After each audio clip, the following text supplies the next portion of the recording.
ተኸታተልትና ፖሊስ ጀርመን ሎሚ ሒዝዎ ዝወፀ ሓደ ሓበሬታ ኣሎ። እዚ ሓበሬታ እዚ ድማ ብዛዕባ እቲ ኣስካሕካሒ ዝኾነ ፍጻሜ ማለት እውን ክልተ ኢዳ ተቆሪፁ ኣብ ስፓቲ ተደብርያ ዝተረኸበት ኤርትራዊት ሓፍትና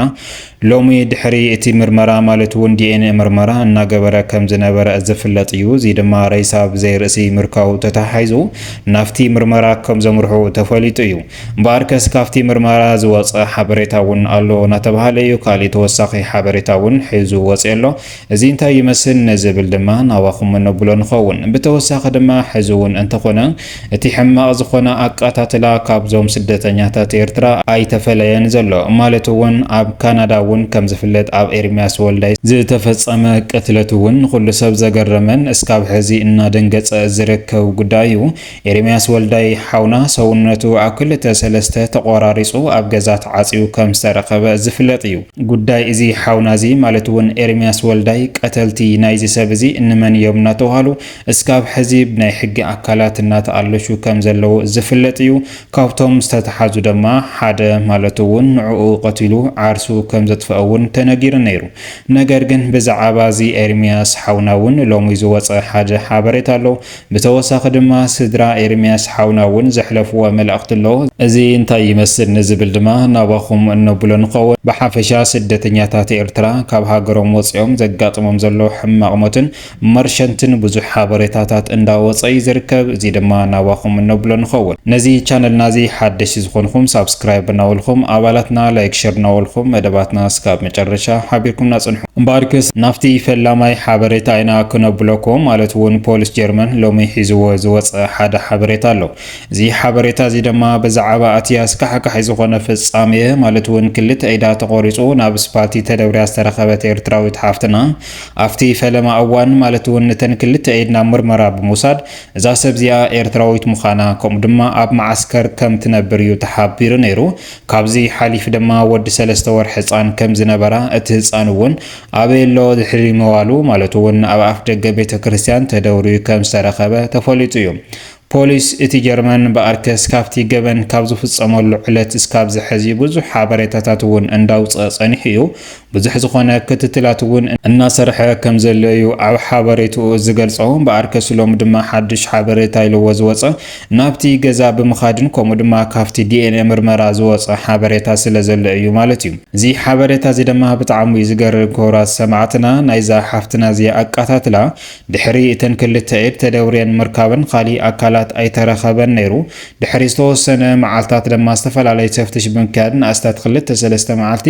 ተኸታታሊ ዝኾነ ፈተሻ ብምክያድ ካብቲ ቦታ ማለት እውን ሓደጋ ዝተፈጸመሉ ተባሂሉ ዝግመት ወይ ድማ ካብተን ክልተ ኢድ ዝተረኸበለን ቦታ 112 ኪሎ ሜትር ርሒቑ ኣብ ዝርከብ ሬሳ ብዘይ ርእሲ ወይ ድማ ካብ ክሳዳ ንታሕቲ ከም ዝረኸበ እዩ ተሓቢሩ ነይሩ።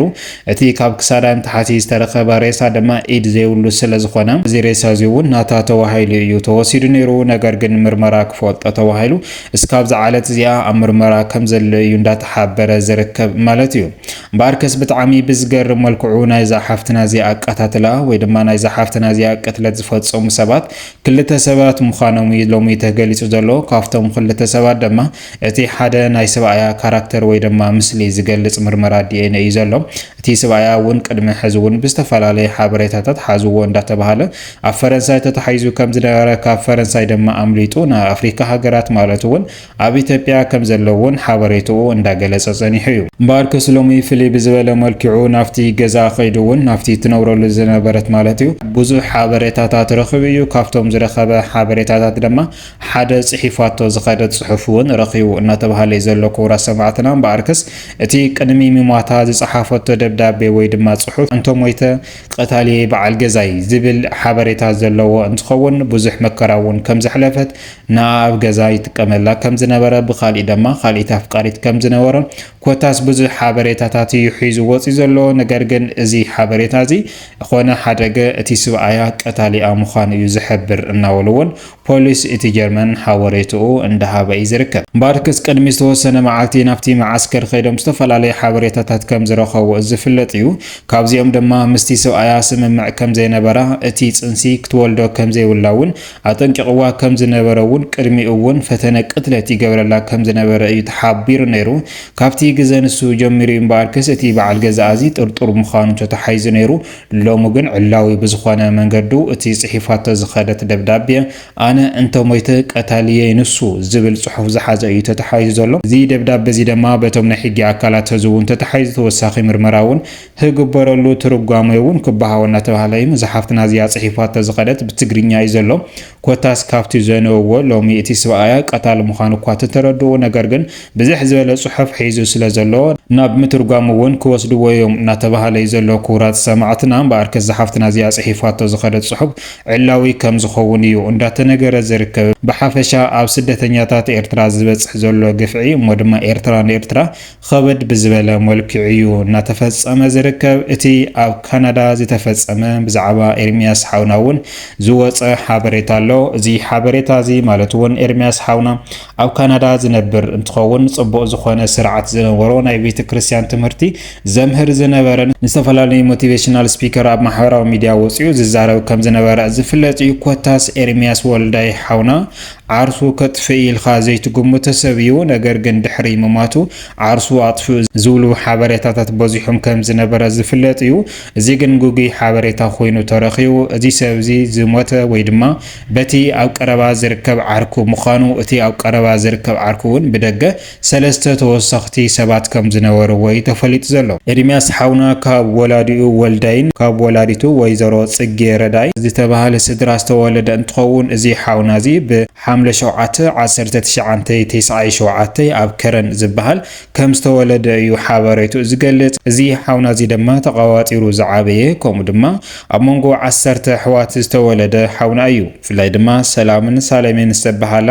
ልዕሊኡን ትሕቲኡን ዝነበሩ ኣሕዋታ ልዑል ኣፋልጦን ልዑል ተፈታውነትን ኣኽባርን ከባርን ዝነበረ ሓውና እዩ እዚ ሓውና እዚ ድማ ኣብ ካናዳ ካብ ዝነብሩ ብዙሕ መዓልታት ኣቁፂሩ እዩ ኣብኡ ኮይኑ ድማ ዝተፈላለየ ሓሳባት እንዳገለጸ ናብ ማሕበራዊ ሚድያ እውን ተጠቃሚ ምስቲ ምንዋሩ ጽቡቕ ትምህርቲ ይሕልፍ ከም ዝነበረ ዝፍለጥ እዩ እምበኣር ከስ እዚ ሓውና እዚ ኣብቲ ገዛ ቀታሊኡ ዘይተፈለጠ እቲ ኣካላቱ ኣብ ክልተ ሰለስተ ተቆራሪጹ ከም ዝተረኸበ ዝፍለጥ እዩ እዚ ሰብ እዚ ቀታሊኡ መን ከም ዝተባሃለ ድማ ዝተፈላለየ ሓበሬታታት እንዳወፀ ከም ዝነበረ ማለት እውን ኣብቲ ንሱ ዝነብረሉ ቦታ ዓርኩ ከም ዝነበረ እቲ ዓርኩ ድማ ምስታ በዓልቲ ገዝኡ ስለ ዘይተስማዕምዕ ምስኡ ከይዱ ክነብር ፍቃድ ጠይቕዎ ንሱ ድማ ፍቃድ ተቐቢሉ ምስኡ እናንበረላ ኣለዎ እዩ ሶሙን ኣብ ዘይመልእ እቲ ኣካላቱ ኣብ ክልተ ሰለስተ ተኸትኺቱ ዝተረኸበ እቲ ሙሳኻ ክነብር ዝበለ እውን ተሓኒቑ ተረኺቡ እናተባሃለ እዩ ክቡራት ሰማዕትና ነገር ግን ፍልይ ብዝበለ መልክዑ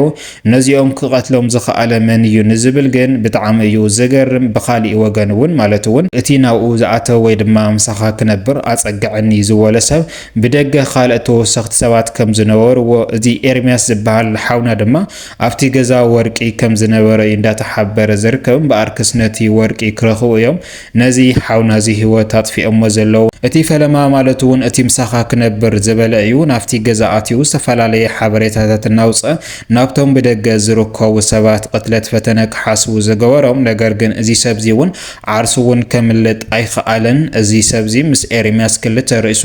ነቲ ወርቂ ክብሉ ክልተ ሰባት ከም ዝቐተልዎም ተፈሊጡ ነይሩ እምበኣር ከስ ፖሊስ ናይታ ሃገር እውን ግቡእ ዝኾነ ቁፅፅር እናገበረ ናብ ዝተፈላለየ ቦታታት እውን ኣለሻ እናገበረ ናይዞም ገበነኛታት እዚኦም ስም ንኽፍለጥ ናብ ማሕበራዊ ሚድያ ንኽውዛዕን እንዳሓበረ ከም ዝነበረ ዝፍለጥ እዩ ነገር ግን እዞም ሰባት እዚኦም እስካብ ዝዓለት እዚኣ ከም ዘይተረኸቡ እዮም እናተሓበረ ዝርከብ ጉዳይ ስድራ ኤርሚያስ ግን ናብ ማሕበራዊ ሚድያ ሓግዙና ኤርሚያስ ወድና ሓመድ ኣዳም ንኽለብስ እቲ ሬሳ ናብ ዓዱ ንኽመጽእ ሓግዙና እናበሉ እዮም ሓገዞም እናቕርቡ ዝርከቡ ማለት እዩ ክቡራት ሰማዕትና ዝኸኣለው ንኽሕግዝ ድማ እዚ ቪድዮ እዚ ናብ ኩሉ ሸር እናበልና እቲ ትሪእዎ ዘለኹም ሊንክ ወይ ድማ መሐገዚኦም እውን ናብ ኩሉ ንኽባጻሕ ሓገዝ ንኽብርከተሎም ናይ ኩላትና ሓላፍነት ይኸውን ማለት እዩ ክቡራት ሰማዕትና እምበኣር ከስ ንመደባትና ሓቢርኩምና ዝጸናሕኩም ካብ ልቢ እናመስገንና ኣብ ዝቐጽል መደባትና እስካብ ንራኸብ ሰላም ሰናይ ጸንሕት ይኹነልና